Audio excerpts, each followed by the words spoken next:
Hey polish fans, it's Caroline again and welcome to another video here at Wild Moon Lacquer. In today's video I have a random haul for you guys. This is polish that I have bought here and there over the last, as far back as a year that I didn't ever get a chance to share with you guys in a haul. Some of this came from secondhand, so thrift stores in my area. One of these was actually a little tradesies, and I think this one is another that I did buy at TJ Maxx. So without further ado, let's go ahead and dig into this miscellaneous haul. The first two are from Glaze, and these I got when I was placing an order for a collection on one of the discount sites, and I can't remember what it was called, but I'll try to remember to post a little link up there in the cards or description down there. But this one is called Purple Tonium. And this one is a beautiful purple. It does dry to a matte or satin finish, and it's just a beautiful glowy purple. This one had actually been on my wish list for quite a while. Actually, you can see some beautiful green there and sort of a subtle shift in a like magenta or red there at the face. But like I said, this was on my wish list for quite a while, and I was hesitant to get it because it is a purple and I do own a ton of purples. So oftentimes if another purple comes out and it is a simpler formula like this, I do wonder if I probably already have something like it. But when I was already placing the order, I did decide to go ahead and grab this one to see how I might like it. And this is how it turned out in 2 coats with no top coat. That way you can see exactly how it dried, and it does have that satiny matte finish. Now, unfortunately, when it is dried down matte, at least in my lighting here, you really do not see any of those flashes. None of those shifts show up. It is just a beautiful dark purple, sort of a royal purple with that matte finish. So it is very pretty. I don't know how unique it will stand out in my collection necessarily. Let's actually go ahead and see how it looks shiny with a top coat. So there we have it, 1/2 glossy, 1/2 matte.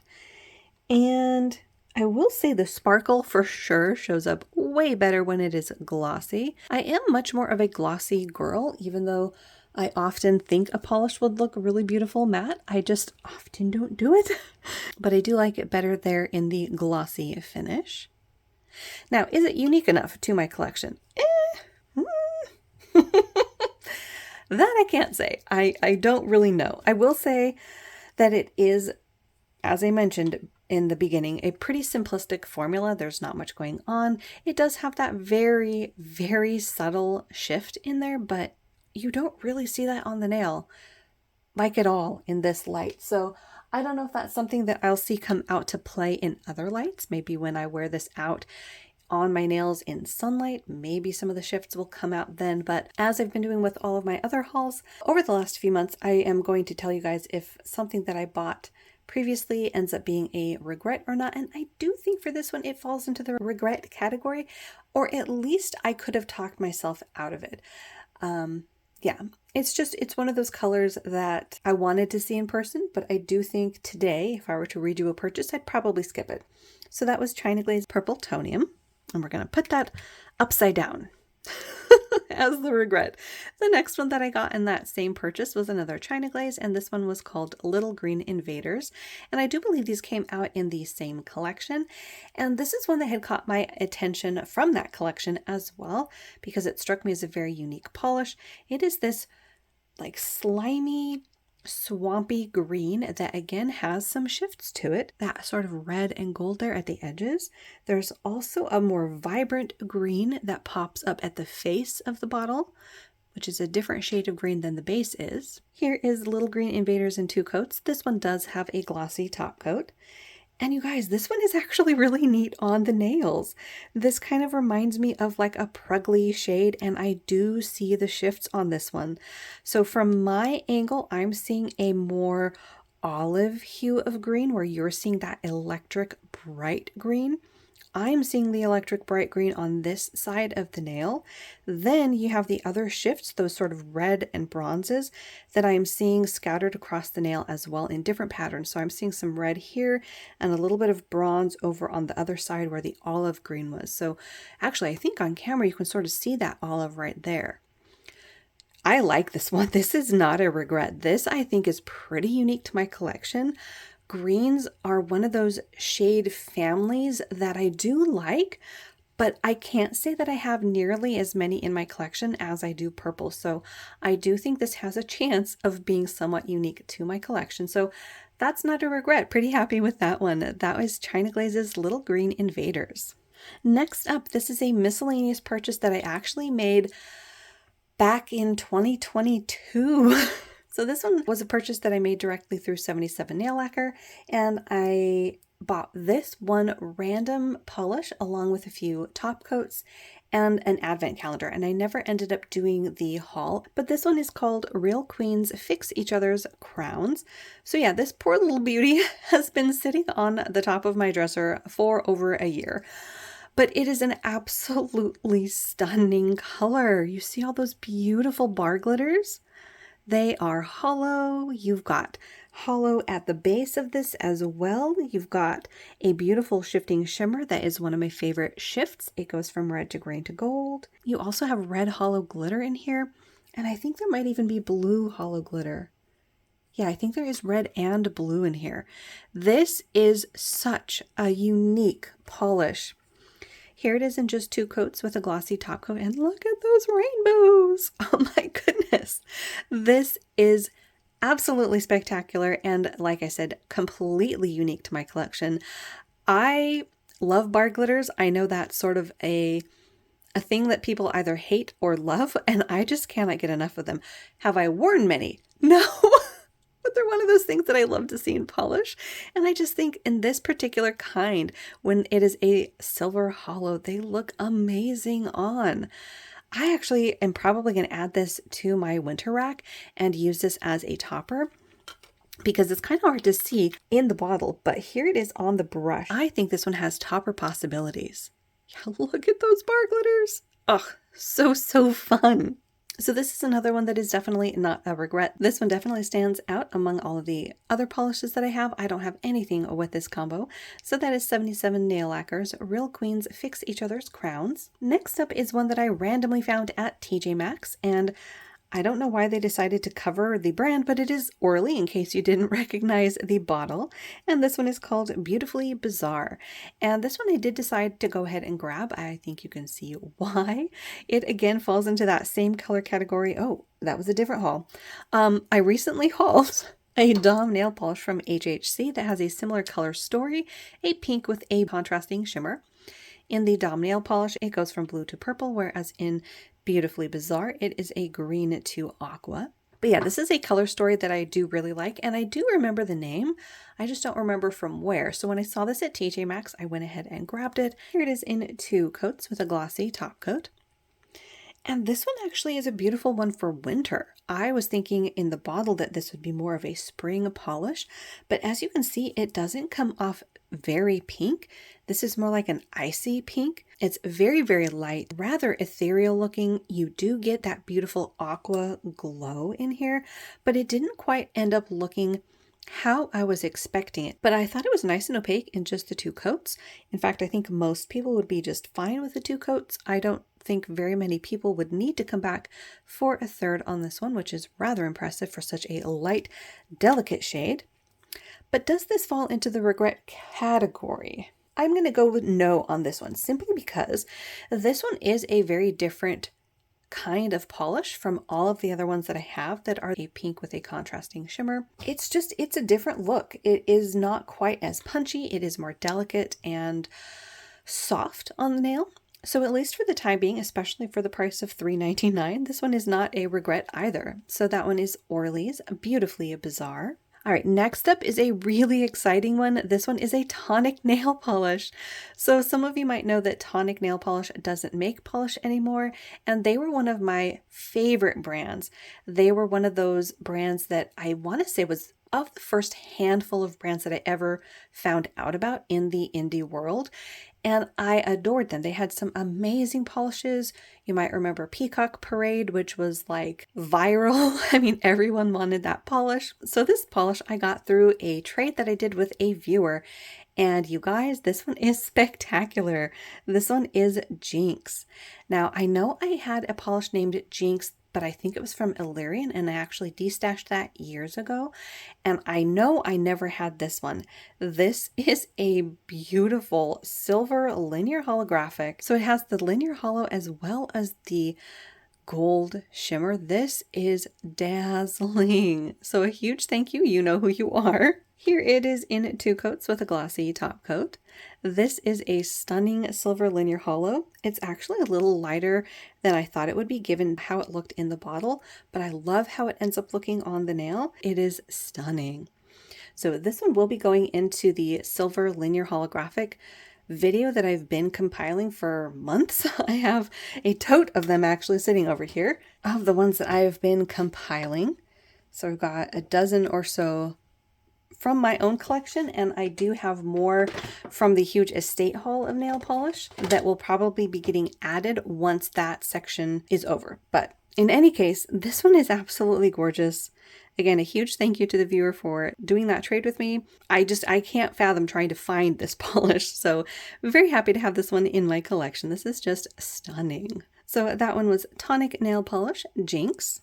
All right, now we're getting into some polish that I got secondhand. Some of these I got at St. Vincent's, and one of these I got at Goodwill. Some of these I actually don't know where I got. The first one is a finger paints. Hopefully you guys can see that. And this one is called, Daubignies. Maybe it's Daubignies? I don't know. Daubignies Garden. If you know how that's supposed to be pronounced, let me know. I probably butchered that, but this was one of those polishes from this brand that was actually on my radar for quite a while, but I never did end up grabbing it. So when I saw this for, I think 60 cents, 69 cents, or 2 for $1 at St. Vincent's, you better believe I grabbed it. Here it is in just 2 coats with a glossy top coat. Now I will say, in the bottle, I thought that the blue that I was seeing was actually the base, but it's not.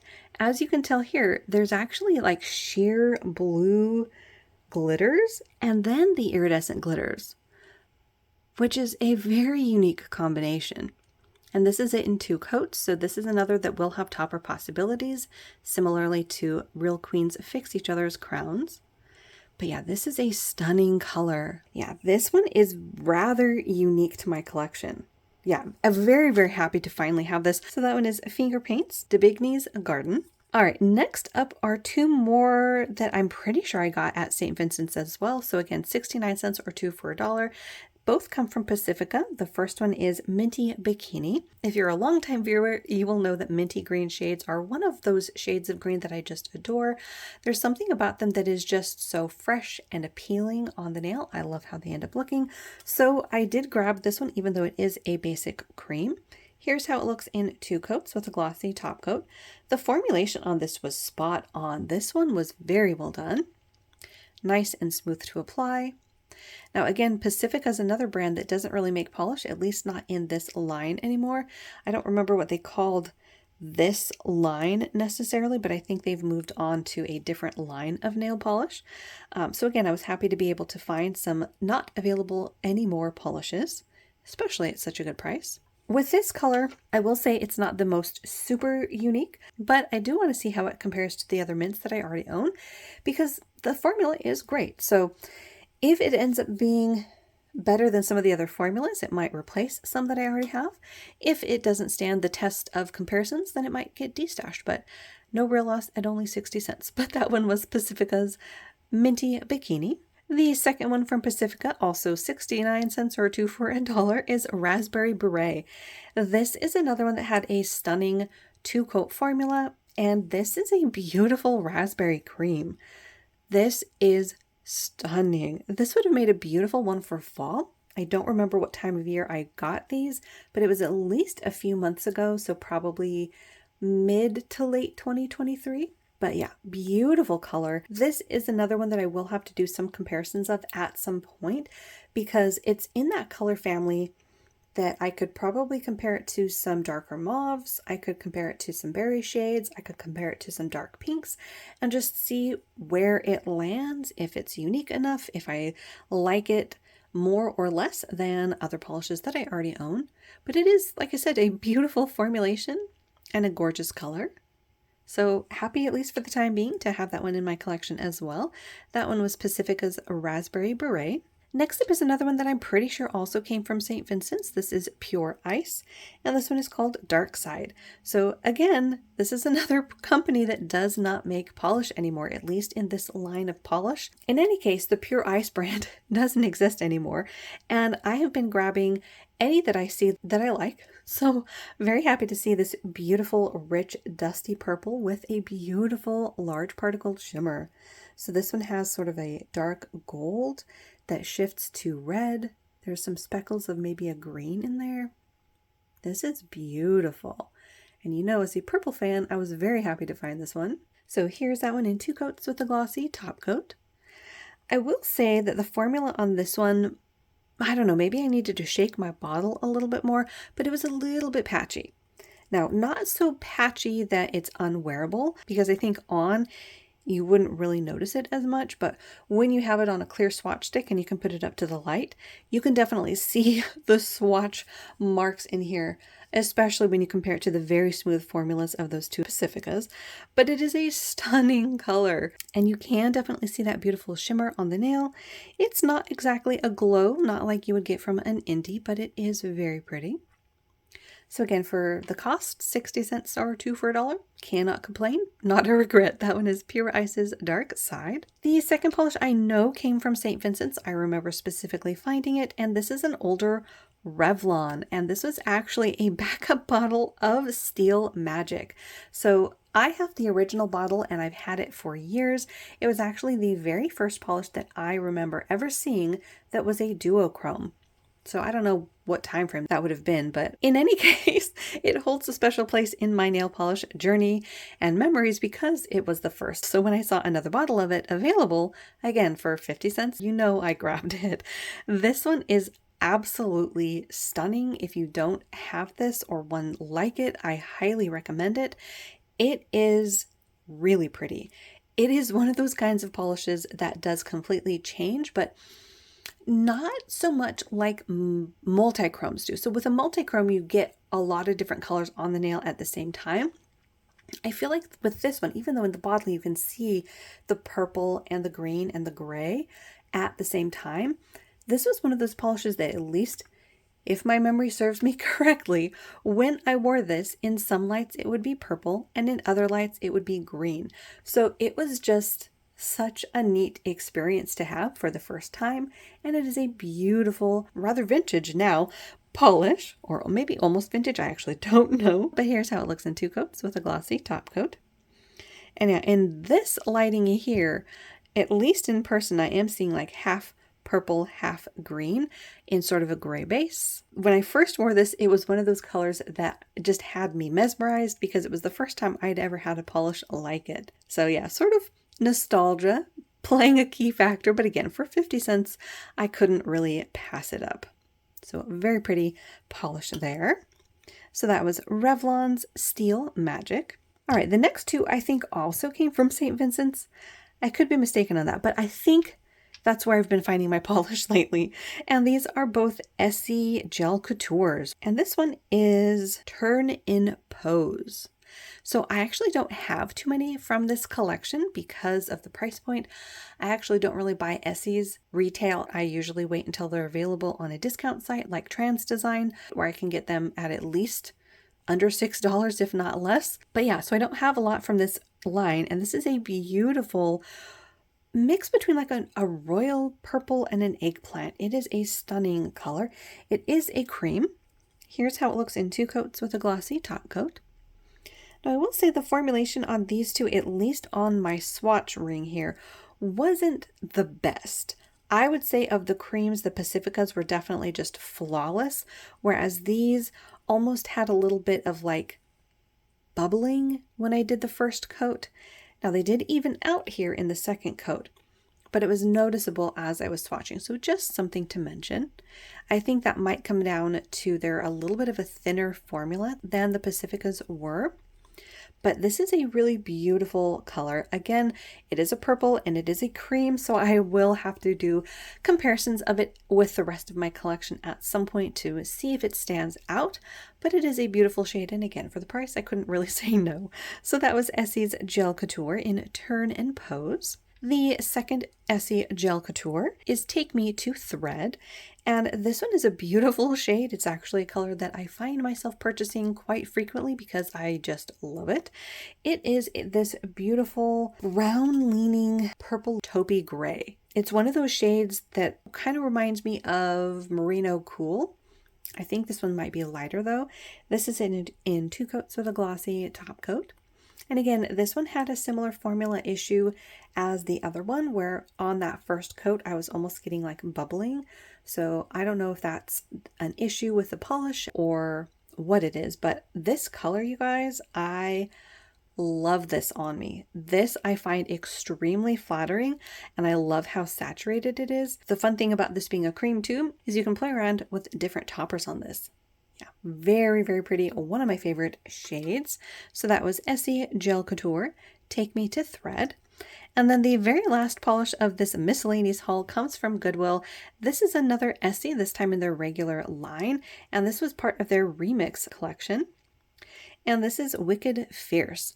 So when this collection released, this was definitely one that I had wanted, but again, I don't pay retail for my Essies, so I was sort of waiting for this to go on sale. And I ended up finding it at Goodwill for 99 cents. So this is another beautiful color, sort of a deep burgundy shade. And it does have shifts from like a red to green, some gold in there. Here it is in 2 coats with a glossy top coat. And pardon the smudge, I dinged it somehow when I went to go do the top coat. But this is a stunning color. It does have a nice glow and a richness to it. I will say the shifts that I was seeing in the bottle aren't as prominent on the nail, but again, that's in my studio lighting. I don't know if it might be different when you wear this in real life, but very happy to have this one. It is one, like I said, that I'd been on the hunt for, and for 99 cents, not a regret either. It is another one of those polished colors that I do need to compare at some point. I have quite the list going. I basically need to compare my entire collection, but that was Essie's Wicked Fierce. So there you have it. That was a little miscellaneous haul of a few polishes from various sources. I do think only one of them ended up being a regret, one that I could easily have talked myself out of if I were to do the purchase today. The rest of these I like well enough to at least give them a chance. Now that's mostly because of the price point. When you're spending 50 cents on a polish, it's kind of hard to say, well, I shouldn't have bought that. But I am also trying to be better about that though as well. If you're new, make sure to hit the little subscribe button down below. That way you don't miss out on any of my new videos, and I will see you in that next one.